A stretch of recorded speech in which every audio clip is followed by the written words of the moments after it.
சரி பவி, நான் வெளியே போயிட்டு வரேன். சரி பார்த்து போயிட்டு வா. சரி பவி, நான் வெளியே போயிட்டு வரேன். பார்த்து போயிட்டு வா. டெய்லி நான் எங்கேயாச்சும் போறேன், ஆனா நான் எங்க போறேன்னு கேட்க மாட்டேங்கிறிய, ஏன்டா?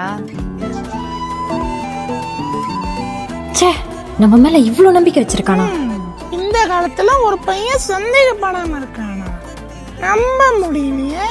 நான் சொல்றத முதல்ல பண்ணு, அப்புறம் நான் நம்புறேன். சரி பவி, நான் வெளியே போயிட்டு வரேன். பார்த்து போ.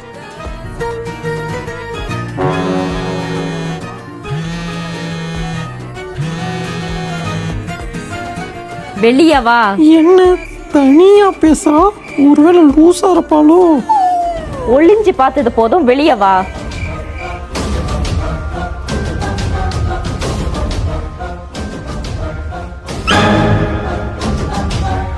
உன் புத்தியை காமிச்சிட்டல. இந்த ஜிபிஎஸ் ஆல் பேக்ல வை, அப்புறம் நம்புறேன்.